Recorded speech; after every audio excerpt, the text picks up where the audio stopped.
Hey, everybody, welcome to What Drives Us, episode 435 for Wednesday, December 1st. It's always Wednesday, isn't it? Yeah, it Always. is. Always Wednesday. It's always Wednesday at What Drives Us World. December 1st, 2021. My name is Russell Frost. I am your host for this evening's adventure into advanced tech transportation and sustainable energy. Let's introduce this amazing panel and get the shoe on the road. My friend, my coolest friend in the blue bunny suit, Georgia McKenzie. That's right, people. I'm wearing a bunny suit because you know why? Because Russell is my friend and he did ask me to wear the blue bunny suit because and frankly I was going to wear it anyway because it's cold up here. Hey everybody, I hope you guys are having a great day actually. Well, I think so. On my screen, next to her, is my friend from the Great White North. He is the host of the Tesla Life, Mr. Mark Coughlin. Hello, everyone. Welcome to the show. And I thought for sure Georgia was going to say, because it's Easter. And I've been sleeping for a while. But no. As much as I would wish that I'd hibernated until it was Easter. It's spring already. How about that? Right. Thank Who here God. would like to take a nice 5-month-long nap? Raise your hand. Yeah. Seriously. Yeah. I'm going to lock myself in my room, play Warcraft, and not leave until spring. Well, speaking of successfully napping, my friend from the Mid-Atlantic region, Mr. Supercharger, Kacey Green. I did take a couple naps recently. And there's a supercharger opening up around the corner from where I stay. You know, Kacey, I've been meaning to do something about the supercharger in San Marcos here, the big one that they just opened up, and I need to do that. Send you some video or something, and just That'd be awesome. Like could I be a correspondent? Yeah. Ooh. And we throw it to Russell out in California. There we go. Hey, beautiful San Marcos. Wait, it's not beautiful. It's San Marcos. Well, my friend in Colorado, he is the founder and owner of Boulder Hybrids, Mr. Paul Guzik. Hey, it's nice to be back after the holidays. There we go. That American Thanksgiving thing. Where we all eat too much. Canadian Thanksgiving's in July? No, October. It's October, isn't it? It's October? Oh. Early October. I thought it was just way different for some reason. I don't know. Okay, well, as I said, let's get the show. Then we're going to start with maybe, and this is saying something for this show, one of the most bizarre stories we've ever done on What Drives Us. Mr. Paul Guzik has a story about drones. Yeah, it kind of, I don't know, made me think a bit. You know, we talk about EVs and new technology all the time. And we've all seen, the Amazon package delivery with a drone and the Pizza Hut drone delivery. But this story really caught my eye because it was an organ transfer drone delivery from one hospital to another hospital across a busy city in 6 minutes. They needed lungs to get from hospital A to hospital B, and to take them to the rooftop and send them on a little drone across town was the most efficient way to do it. And that's probably going to be the future for very time-sensitive deliveries, which someone getting a lung transplant is probably more important than getting your pizza delivered in 6 minutes. So I thought that was cool. And then the company that does it also talked about, hikers that are in the woods that fall and can't get up. Instead of people hiking to them, they can drone medical supplies to them, and possibly in the future have a drone that could lift a human out of a situation where a full-size helicopter couldn't get into, for example. And or a remote community, a Aboriginal First Nations community where the roads get washed out because of storms like they've had recently in British Columbia. They could send food supplies to them. There is a company they talk about in the article that has a drone currently with a 400-pound payload. That's a decent amount of payload that, with artificial intelligence, could be remoted into a community to bring them supplies, to maybe medevac someone out that needs urgent care. So, we're talking about all this EV stuff, but there's stuff happening in the skies too. So be interesting to see what happens in the future. And hopefully the drone carrying the lungs doesn't collide with the Pizza Hut drone and cause an accident over the city, because that would not be a good thing. I couldn't help but think about all the folks in this country that would use it for target practice. Yeah. It's This illegal. was the first. The lung transfer was in Canada, where they don't generally noted that. shoot at drones. But maybe the drones will have ornaments to defend themselves. Man. Yeah, Well, that that'd be makes really it so cool. much better. That would actually be really cool if they only shoot if they get if they are armed, and they only shoot if they get shot at. They shoot right back. Right. That could be interesting. That's That the is exact not a trajectory. good idea. that- Please no. don't. But anyway, that was my story. I thought it was pretty cool. I was so much enjoying this uplifting story, Paul, until we brought in firearms and Yeah. shooting at Sorry. drones. Casey Can't brought I it. At the same time, though, the people who would be shooting at it are generally the folks who would run from gunfire. So, Well, it can't be a quintessentially American story if we don't involve firearms where it does not belong. So I agree, Paul. That is a great story. And frankly, let's also consider that it reduces the risk of people having to drive crazy to get that organ from A to less B. crashes and Yeah, flying you can too as a imagine- helicopter. Yeah, well, and imagine going from one hospital to another across Manhattan. First of all, it's going to take you 40 minutes. Mhm. And if you speed and run your flashers, you might cause an accident. So going by air is great, and having a icebox size or ice chest size device to do it is a lot better than a full size helicopter. And a lot Not cheaper to only safer and faster, it's also less emissions since this is an electric drone. Correct. Yeah, and you could probably fly it with artificial intelligence. You don't need a licensed pilot, to come in at 3 a.m. to operate the helicopter. So yeah, there's all kinds of benefits to the medical community, and I'm sure there's other very time-sensitive deliveries where this could benefit. Yeah. And one pilot can handle 10 deliveries at one time, all Right. over the city. Yep. I mean, I love this idea. It's so much better than thinking about Amazon dropping packages into people's backyards. Yeah. Right. Important medical deliveries. Yay! Yeah. Yeah. Gluten-free pasta? No. Not necessary. Not necessary. We can use the sidewalk bot for that, but I mean, something like this is urgently needed. I mean, look at all the amount of people we lose when the helicopter or ambulance carrying the stuff gets diverted or crashes or whatever, and now it's even worse than when we started. And in Colorado and other parts of the West, you hear about these backcountry hikers that get stranded in the mountains, and they've got to send up a rescue team. And if the hiker's got a broken leg, then they've got to figure out how to get them down in a stretcher, a very treacherous trail. If an initial team could get to them, set them up in some kind of stretcher, and then a drone could come and just hook on and pick it up and take them to safety. There you go. So, Way that could be better a- than the huge emissions from a helicopter and risking a pilot and co-pilot's yeah, life. or the hikers carrying the stretcher down, tripping and hurting that person more. Right. Or And then every themselves. week we hear about all these people who were found with search and rescue drones that would not have been found, or at least not Right.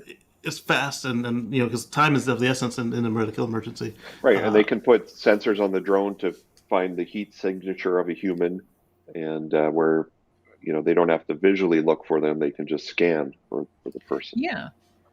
That would make it a lot easier to find them, especially since, a team of 5 drones over doing search patterns is going to be a lot easier to coordinate than 50 people beating the bushes in the same Right. area.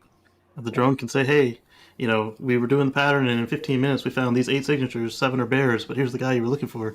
Exactly. And then they can. And by the way, the guy is surrounded by bears, so get there quick. No. Isn't That's that a bear usually what spray they on have the to say? drone. It's all about the bears. Ay. The bears. Well, Paul, thank you for that. And I'm gonna, as is my way, I'm gonna kind of take a little cynical task from Paul's happy positive story. I want to talk about our friends at Toyota. And you know what? Forgive me. I'm just going to use his last name because I have no idea how to pronounce his first name. Mr. Halverson at Green Car Reports. Yeah. I'm sorry? Oh, yeah, I know this guy. How do you pronounce the name? I don't know how to pronounce it, but I interact with him on Twitter.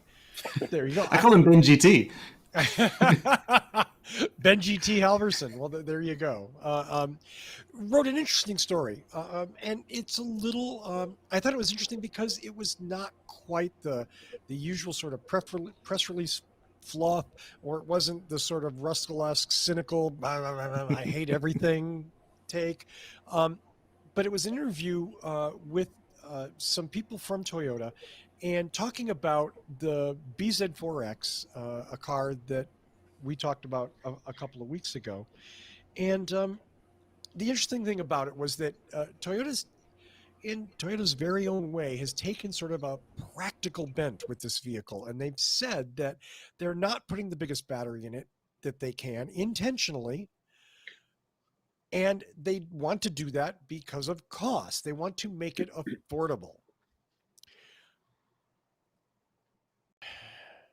Assuming we take them at their word, that rather than doing that they're doing it for that reason, that it will be affordable, and that they're not just trying to make a tepid, non-popular EV in a time when EVs with range is one of the few metrics that everybody understands. Now, I hate this metric. Range and 0 to 60 times. If there's two things I could get rid of in this world, it would be those things. Because it's just, I don't think that's a healthy focus. So anyway, it was a very interesting story, and it was interesting to see that Toyota has sort of thought this out. I mean, you would expect them to, but again, they're talking about no more than 200 miles of range with this vehicle, and excuse me, up to 250 miles of range. I just wanted to make sure. 250 is fine. So what do you guys think? Is it the cynical take, or do we go, wow, Toyota's thought this through, and maybe that's my car only goes 250 on a charge. Well, why didn't they do what other companies do? Have the base model at 150 and then the fancy model at 250 or 300, and let the customer decide what. Yeah, that part. There are 3 trims. I don't know if there's a difference in the range. Toyota has not announced that. Well, they did say that their Lexus is going to be like the long range EV. So the Lexus also looks a lot better. Yeah. Well, it's going to cost you. That's all they're saying. It's a Lexus, and that is a concept Lexus, of course. Of course, so it's gonna not look as cool.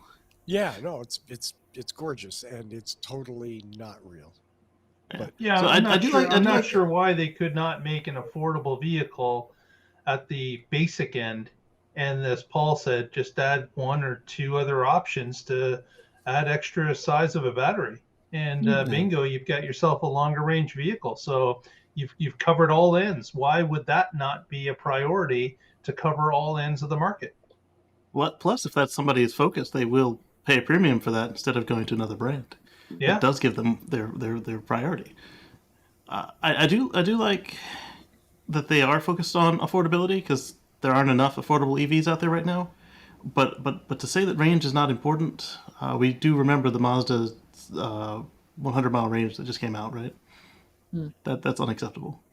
This is also the same company that at the 2020 Toronto International Auto Show, the president of Toyota Canada got up on stage and said he was doing the world a favor by only making hybrids because they use less batteries, and less batteries means they can make more cars. This is a standard Toyota. They did that presentation at the Evolution event that I attended a few weeks ago. That's one of their standard lines, is that look how much more we've done. And arguably, if you look at all of the things that their hybrids have done, it's had a huge impact. I don't doubt that. There's no disputing that. Right. But the thing is why would you stop there? Right.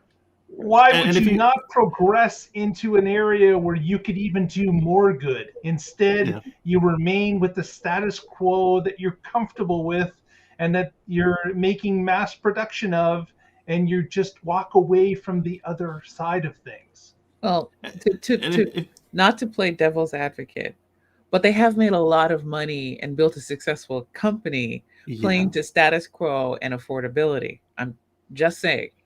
Yeah. And then But again, they if you read also between the they lines, also took a big they And they also also, took Okay, Go ahead. Mark, Sorry. and then Kacey. okay. they also made a big leap when they made that hybrid. They took a huge risk. They jumped in front of the market. They spent more money than they made back. It took them a long time to recoup that and become the number one in the industry in hybrid technology. Yeah. Why would they stop? Because Why the would team they that did not that got take that fired. next step? Okay, Kacey, take it over. All right, so if you read between the lines, their whole hey, we can make more cars with the same amount of batteries. Tesla has also told us that, but when I hear Toyota say it, it screams that they can't get enough batteries. Because we look at Ford, we look at Tesla, we look at Volkswagen, and they are buying batteries from wherever they can get them from. And it seems like Toyota was behind the ball on this because they were so focused on hybrids that they got caught with their pants down. And to Mark's point, this is the company that was willing to make a leap, and then all of a sudden they got even more conservative and risk averse than they were before they even were doing hybrids, like when they were making the Toyota system, just barely tiptoeing their way into the U.S. and until 20 years ago, Kodak was making the best darn camera film you could buy, and they said we're going to keep making film. And unfortunately, look where Kodak is now. In fact, they invented the digital camera, so they could have done both, and they chose not to. Yeah, that's true. It's the question that I've tried to ask to people at Toyota, and I get kind of a smile and a nod. And I get it; it's not a good question, but the leadership that they showed on Prius has evaporated since Prius, and it seems like they've kind of walked away even from the brand, which they say they haven't. Although, when was the last time you thought about the next generation Prius? Yeah. When the one in front of me was going too slow. Yeah. There you go. So I don't know. It's. I mean, to Toyota's credit, they still are doing a lot of hybrids. I mean, they've got Corolla hybrids, Venza hybrids, Sienna hybrids, the Tundra hybrid, which isn't really a hybrid, but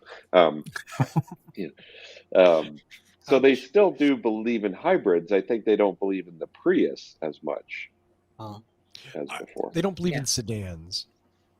Yeah. Well, does anybody? Who's still making sedans other than Toyota and Tesla? I don't know. Go ahead, Georgia. Oh, go on ahead. I was just agreeing. Oh, okay. I don't know. I mean, it seems weird because, again, I live in an odd place, and every day I see dozens of Teslas and hundreds of Priuses, and I have to keep taking myself out of that and go, it's not that way everywhere. But they to call me, them the California Camry for a reason. Yeah, well, but to it's me, funny because up here I'm seeing more Teslas now, but I see a lot more Priuses. Sure. So. And you also see a lot more old Priuses every day. It's like where did they come from? No. I see a lot of old Priuses every day. Yeah, you do. By design, but I mean, I'm seeing a lot of Gen 2 Priuses just popping up. Where did these come from? Watch it, Green. Because I mean, early Gen 2, we're talking 2004, 2005 with the black taillights. Yeah, there's tons of them still out there. I love my Gen 2. Thank you very much. I liked mine at the time.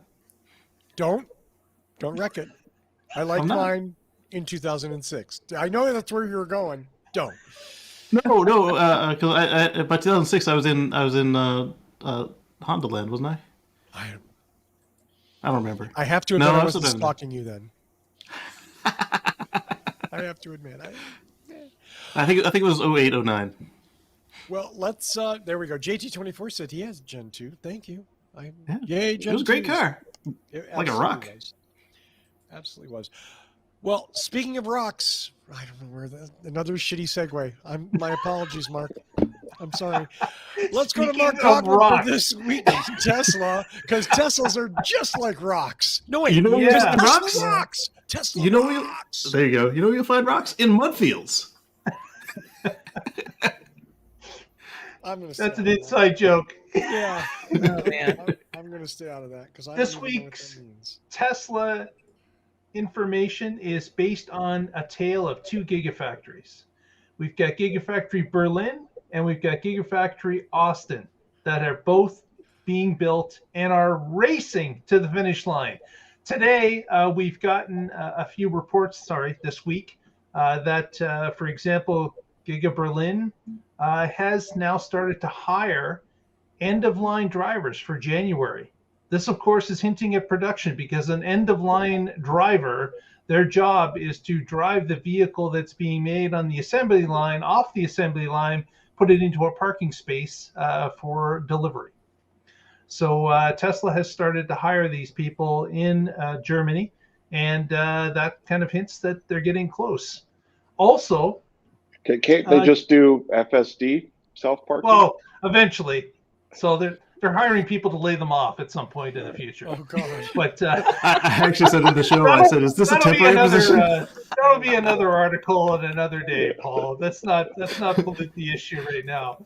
But also, what's going on is that there was a report that was released by the German government stating that Giga Berlin is to start production of 1,000 Model Ys per week in December of this year. So here we are, the 1st of December. We've got 4 weeks left in the month. And in that period, apparently, according to this report that was leaked by the German government, they expect that Tesla will start the rolling out of the Model Y, which will be the first vehicle produced at Giga Berlin. And they expect that number to be around 1,000 units per week. So, Mark, I mean, not to argue with you, of course, but we know how Tesla works. They're not going to produce any Teslas in weeks 1, 2, or 3. They will produce 3,999 in week 4 of December. That's Or maybe exactly correct. Maybe 4,002. They backload the quarter, the month, the week. It doesn't matter. They backload. They backload the year too. And I assume the Berlin is just for the European market. Berlin can be used for many things. Certainly it is going to be for the European market, but not necessarily dedicated. There can be other uses of Berlin, as Shanghai has shown. There can be other uses depending on volume, on sales, on what market requires what. There is that option that they'll be able to, and that's of course the beauty of having several different factories in different countries or continents, is that you can shift things around based on what's required at that particular quarter or year. So definitely it's going to be Europe, most definitely for, I would say, the vast majority, but they do have options. Yeah, you do have the benefit then, once all 4 are running, that you have on each connected landmass, you've got 2. So you could actually alternate your maintenance cycles and your upgrades to the line and not kill your output. And of course, Tesla broke ground on Gigafactory Berlin 6 months before Texas, but Texas has quickly caught up. And this week it was shown that Texas had applied for, I guess, what would you call this? The certification of the 4 different workshops within Gigafactory Texas. So they're looking for certification of the metal stamping, the assembly line, what were the other 2? The body in white, and one more that I have conveniently forgotten about. But anyways, it has been announced that stamping has been approved, and an update to that same article had indicated that the others have also been approved. So that's a bit that's not necessarily official. This is hearsay at this point, but we know that Tesla Texas, they've been pushing hard to get this completed so they can begin production there too. So there's a plant that is 6 months behind Gigafactory Berlin, but he's yet caught up to it. So they are now running neck and neck, and it's really a real toss-up as to who's going to be producing vehicles for sale first. But certainly, I would imagine they're going to fall within the same month. So within the same 4 weeks, they'll be both up and operating. And this, of course, is going to be a huge win for Tesla because they've been constrained. They've been unable to sell a number of vehicles because they've got no supply. They cannot make them fast enough. So having 2 factories come online, to produce their most popular car by sales now, which of course is the Model Y, the new champion. That's going to take the burden a little bit off of what's going on in Fremont and allow more cars to be sold, or deliveries certainly to be pushed up and sold quicker compared to the sometimes now up to 8 months waiting time that's out there. So that's going to be a big win for Tesla once one plant as well as both plants go online. The other story is about the, of course, star of gigafactories for Tesla, which of course is Shanghai. Shanghai has been an amazing success story for Tesla, completing construction of a mud field into a modern operational gigafactory in just over 10 months. They've announced that they are now investing another $188 million into Shanghai in order to produce increased capacity at Shanghai. So Tesla has had Shanghai under construction, it seems, from the beginning. It never seems that it stops. They always seem to be purchasing land or adding a building or adding a line to that particular factory. And now this sizable investment is being made in order to increase production. Tesla has indicated that they intend Shanghai at some point, not indicating now or after this 188 million is spent, but their intentions is to have a factory that's producing 1 million units a year in Shanghai. So definitely a large increase is where they're heading. That's their goal. Certainly that's not going to be reached this year or next, but it is what they feel the plant will be capable of once they've got all their ducks in a row. Wow. So again, a million a year means 2,700 a day. That's a lot of cars. Yep. So, if they can do 1,000 a day in one factory, then in 4 factories they should definitely be able to do more. We'll see. We will find out. We shall see, and we will definitely be around to see it. This is coming up quickly, and as I said, with 2 factories coming online in December or shortly after, man, we're going to see a dramatic increase in vehicles produced and sold by Tesla in 2022.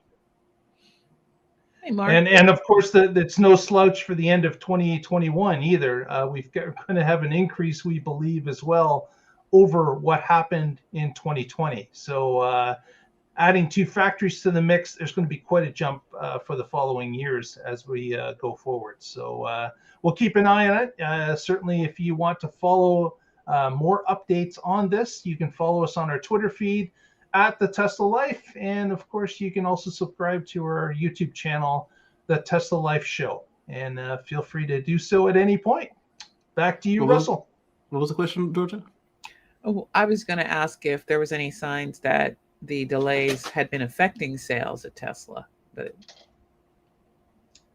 the delays in what?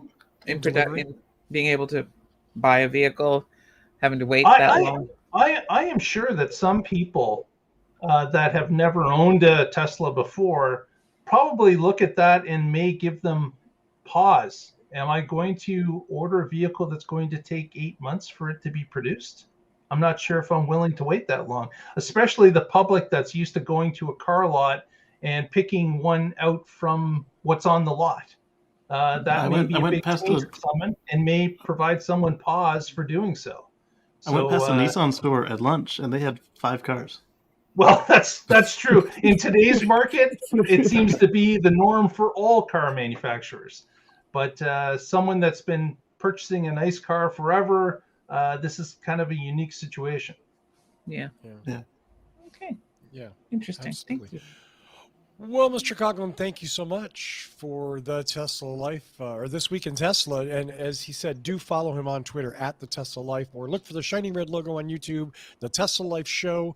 Do subscribe and follow. You will see Mark's smiling face as well as that of Kacey Green. Down there, yeah, I don't know, who knows? Like, these windows get shuffled. Every time I point, I look at the playback and it's like, I wasn't even not even close. I don't know why that would happen. Anyway, let's see what we got coming up next. Well, speaking of Kacey Green, Kacey has an argument. I do. So, World Motorsport 2001 Rally co-champion, Subaru co-driver Richard Burns and to Richard Burns, Mr. Robert Reed has made the bold statement, and I did read the text of the article, and he does say what's in the headline. He says motorsport cannot go electric only, and I did not watch the 30-minute video that was attached to the article. Can't imagine why. Oh. So, I mean, the people who wrote the article concluded that, okay, so maybe there's an element to this, and when you consider that we still have carbureted live axle cars with leaf springs in motorsport, but to say that we can't go electric is myopic. I want to say, yes, he does have a point that the infrastructure is a challenge if you want to go racing everywhere. Like, say you want to go on the Dakar Rally, it's going to be tough, but it's not impossible. We've seen 3 electric cars actually do it already, so. That's one of the toughest races out there, and I just wanted to get input from all of you all on this. It's a change, right? We're at an inflection point where things are actually changing. So whenever there's change, some people oppose it, some people go with it, and some people are in the middle as to whether or not they want to move to it. So it's a change, and that's as humans we're always presented with these type of things, and I just think it's natural that some people oppose it and some people embrace it. Some people don't really care, back and forth. But like anything, if it is better, if it benefits the people more that are doing it, it's going to take over eventually. It's just a matter of time. Well, I think Pikes Peak is more EV than ICE now, right? Yeah. Why would it not be? Because it's better. They get better. They don't have to breathe. They don't need air. That's right. Right, and then Ken Block just went Audi, and I think one of the promos he did was him in the daggum e-tron. So if he can go sideways all over the track, then. I always find it inspiring when someone stands up to defend the outgoing paradigm. I mean, it gets me right here, you know, like, we can't get rid of gas. There's a lot of gas. Which is almost exactly what he says in the article, that we're going to have internal combustion engines for the next 20 years. Well, that's fantastic. There's probably some still working steam engines, but there are. And a couple horse and buggies still in New York City. Yeah. We actually still race horses someplace. Isn't that weird? I know.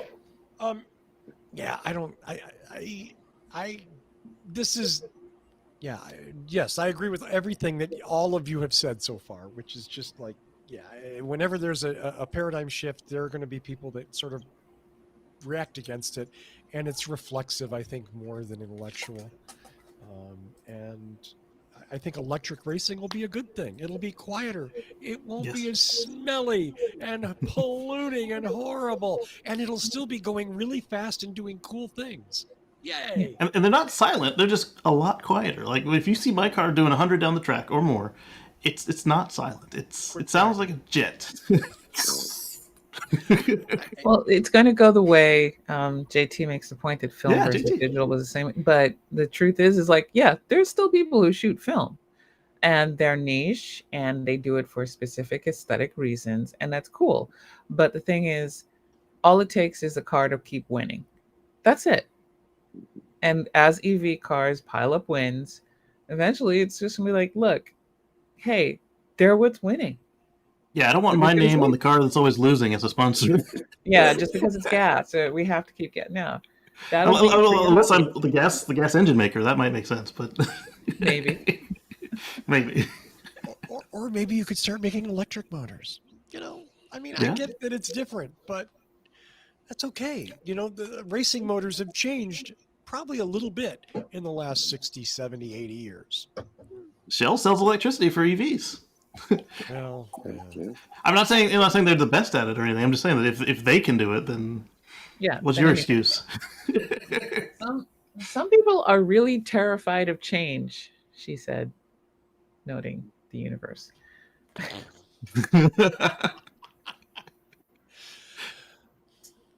I think that's all I got. Yeah. Good He's story, dug though, the heels Kacey. in. Yeah, I don't know. I mean, it is. It's, you know, and we're going to, you know, over the last 10 years of this show and going forward for the next 5 years, we're going to hear more and more of this as people try Hybrids to will never work. Heels. Yeah, and they only go 30 miles an hour and they have to be charged and yada, yada. You know, people are going to be digging in their heels. Oh, ICE is so much better and you can get gas everywhere and blah, blah, blah. And pretty soon it'll be, you can get electricity everywhere and wow, electric motors are so much cooler and blah, blah, you know. And then it's going to be solar powered. Is never going to work. We're never going to have these solar cars winning races. And, you know, what is it? Every generation, every generation thinks that their music was the best music, and that those whippersnappers with their hippity hop are bad. And it's like my favorite is when I find out that old music was sampled as well. It's like I thought that this music was old as time, and it was a sample of something even older than time. Can I just say that I took no small amount of flack for defending Duran Duran yesterday. Hey, Duran Duran are classics. Thank you. Now. Thank you, Georgia. I say this as somebody who also likes Lil Nas and some Megan Thee Stallion and, you know, Panic at the Disco. I like things from I like my Bessie Smith and I like me some Sweetie. So the thing is, change happens, deal with it. Next. There you go. Oh yeah. Well, to finish off the evening, we're going to go to Georgia, who's going to talk about a relationship that we thought was over. Well, you know, it looked like a beautiful marriage. Oh. Ford, Rivian, they were in love. They were producing a little baby together. It was going to be gorgeous. And there we go. We find out, what was it, last week, Friday? Hey, relationship's over. There is no more Ford and Rivian deal going on. So they have mutually split. So just so you know, this was a conscious uncoupling between Ford and Rivian. And Ford has decided it's going to go its own way. They don't need Rivian's help to build their own EVs, which I'm just sort of like, well, yeah, we kind of knew that. But we thought you were doing something special with each other. But no, Ford is a strong. Does it say if Ford cashed in their stock? I was going to ask that. But you see, Ford is a strong, independent business that doesn't need no startup. And so it's intending to produce 600,000 EVs worldwide by the end of 2023, twice as many as it previously estimated.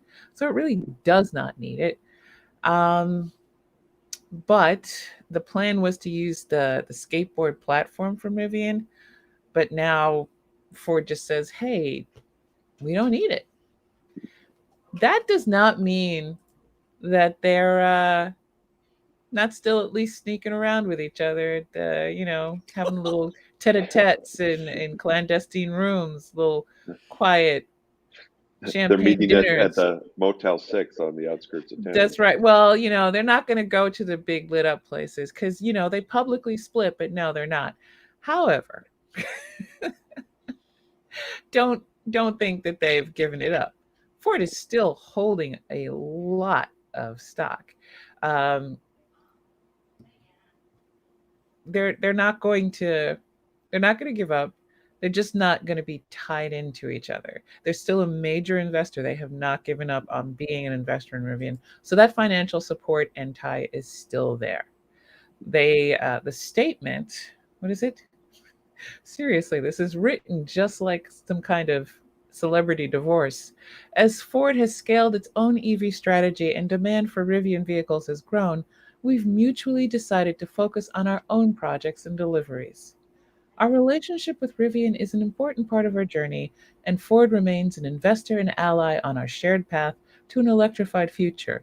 So basically, they'll be sharing parenting, and they're consciously going to work together to make sure that their children have a stable home to grow up in, even as they pass them back and forth for the holidays. But so they're still tied. Who knows? Something else could come up. They made a lot of money on this Rivian investment. I mean, just They overnight have. at the IPO. So the question now is, for me, are they going to make the same mistake that Daimler and Toyota did by selling out of Tesla too early? Are they going to get rid of their Rivian too early? I don't know, because they have a $7 billion windfall with that IPO, with that 12% stake. They had about $1 billion with the other two companies in Tesla, and if they had hung on, it would have been like $20 billion. I think that out of our major old guard car manufacturers, Ford seems to have learned more lessons than Toyota did. Yeah. I don't know what's happening there. And GM, who invented the EV, who is leading somehow while not building any units whatsoever. Yeah. So Ford seems to be the one that's managed to not just to turn the ship and reorganize itself to do something that's moving in a different pathway than just combustion engines, while still being a big old whale trying to be manipulated through the. I mean, I do feel if Ford can get the F-150 Lightning into the showrooms, that's going to change a lot of people's minds on EVs. But they got to get them pumping out of the factory and get them into the dealers. They don't need to get them into the stores. All they have to do is get them onto the job site and get them out into the people's cars and coffee. But will it happen in the next year, like they say, or is it going to get delayed like every other EV? Yeah, I mean, the thing is like right now your truck options are that have a strong chance of developing. None and none, but maybe Tesla's truck ish, which is not going to work for your bread and butter truck people who really need that flatbed. They need the hauling power. They need a real Ford truck, essentially. And if Ford can get it to market, Ford is going to corner that market, and it's going to be their ball game. So we'll see. I don't think they would have pulled this off. I don't think they would have canceled this unless they knew they had some actual legs to their product. Well, and then you look at both Mach-E's, the Mach-E and the Mach-E GT. They came out just fine. Minimal recalls. The customers are happy. Mm-hmm. It seems that after they took over from Magna, they knew what they were doing. And the people who have seen the real pre-production F-150 Lightnings are quite impressed with them. So, it's just a matter of ramping up production, getting them out there, getting butts in the seats for people to go. You take Joe Contractor, who was buying a traditional Ford every 3 to 5 years, and goes and sits in the Lightning and goes, "Oh, this thing's pretty cool," Yeah. I mean, harkening back to Mark's story with regard to the Gigafactory being up and running and the amount, if people are willing to put in an 8-month wait for a Tesla, do you really think, as Paul just said, somebody who knows that they kind of, with the wear and tear, they're going to have to replace that truck in 3 to 5 years, that they're not going to go, oh, okay, so I got to wait for 8 to 10 months for my truck, but I can schedule that in. Right. Right. I like Especially what I fleet saw. managers. Yeah, fleet managers are going If to you're be buying like, 10,000 trucks and you know you got to roll your fleet 3 times in the next 10 years, yeah. you've already got a calendar on set up. So the key is getting it into the showroom, making sure they have a properly functioning test model that people can drive and feel excited about and make a plan to buy. Because getting, Tesla's fleet purchase from, what was that? Hertz or whatever. What? Who cares? I'm not going to use them. I can't hear you, Russell, because you're muted. Your mouth is moving, but nothing's coming out. It was Hertz. It was Hertz. Okay, so the fact that we can have a fleet purchase like that, where 10,000 vehicles can move out the door with a dotted sign on the dotted line, and nobody has to walk into a showroom. That's a pretty sweet deal for Ford. Yeah. So It's a couple of things, if I may. Number one, the getting out of the Tesla stock, and I get it. And anybody who says, "Wow, if only Toyota had stayed in longer, they'd have made more money," they made a shitload. They made a lot of money. They made a shitload of money. They got out. They did what Toyota always does, which is the conservative, safe thing. If our friend Patrick Connor was here, he would talk about his rule for stock buying, and when it doubles, you sell half. Toyota just did the sensible thing. Now, looking They back, could have sold half instead of all. well, looking back, they could have made more money, but they're fine. The other thing that I think the slant in this article that is sort of like, wow, Rivian stock took a hit because Ford, blah, blah, blah. The interesting thing is there's another investor in Rivian. They're kind of big, and they still they actually buy vehicles and own stock. And that company hasn't gone anywhere, isn't going anywhere. And honestly, if you're going to lose somebody, better to lose Ford than lose Amazon. That's all I got. Absolutely. Especially not just the investment in Amazon. Amazon also is their largest customer, and it's fleet. So that gives them everything they need: experience with fleet, steady customer that doesn't talk to the media, and chance to work things out before they hit volume with their end user consumers. Yeah. Consciously uncoupled. Yeah, I got issues. Like, Yeah, you do. No one watching didn't know that. Yeah. I'm sorry. That was the only thing I kept thinking about Chris Martin and Gwyneth Paltrow the whole time you were going through this. Like, it was like I told you that breakup letter was just like, God. I mean, were you intimate? What's going on there? Yes, they were. Normally, it's the investor who gets screwed, but I guess something else happened. Yeah, and I get the press makes money and generates eyeballs or generates clicks because they make a controversy where maybe the controversy itself hasn't exactly blown up big yet. And a couple of investors get spooked, and then we've got Yeah. Sometimes it's good not to pay attention to everything. That's true. I mean, the best thing you can do is if you really have checked out your companies and if you have a belief in what they're producing, it's called buy and hold. That's where the real money in the stock market is made. The idea that we're just going to get in and double it in a short amount of time and get out. I mean, that's honestly for people who can afford a big loss if they make a mistake. So I'm not really thinking much of Toyota basically coming in, investing and saying, all right, we've made enough money. We've doubled our money. We're good. We're gone. And honestly, from the other end of it, if you can get a big investor to fund you until you're on solid legs and then walk the heck away and leave you in control of your company, I'd take that rather than keeping them around. It's just a control thing. And maybe it's because I don't like the concept of people controlling me, especially with the stupid tether of money. So I think Tesla did pretty darned well to have a good, solid investor that took its money bags and walked away. Absolutely. Well, thank you for that, Georgia. A little perspective on that news item, and that's I like to do that on this show. I think too often in the media we see stories that are reported once for impact, yay, and then it's over, and you never know what was the end result. What happened? What happened 6 months or a year later or whatever, even a week later. It's nice to go back and look at these things and see if it worked. We'll see. I suspect Rivian will do just fine. Probably so. I hope so.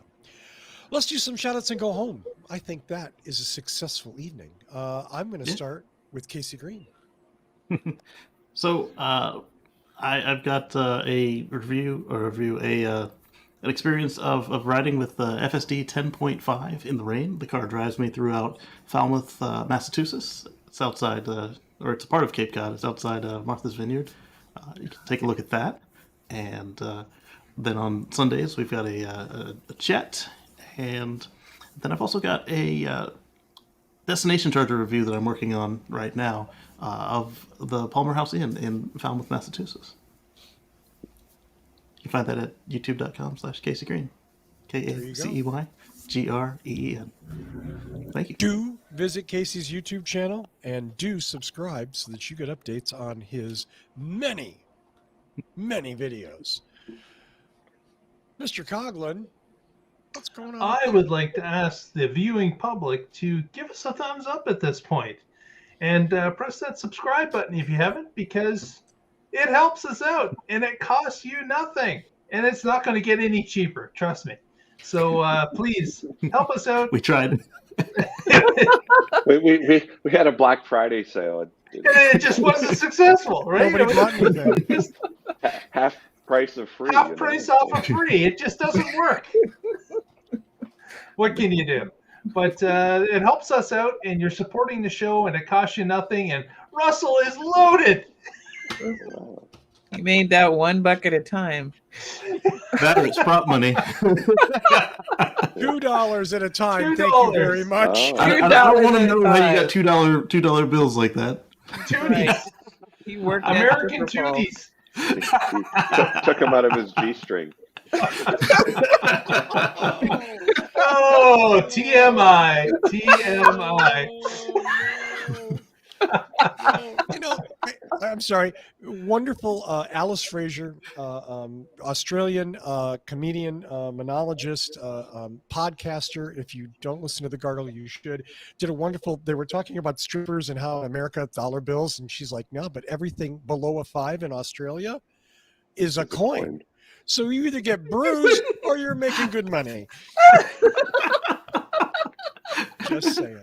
Or you got very noisy G-strings. Oh. I'm just jingle, jangle, jingle is, yeah, and I can't even finish that now.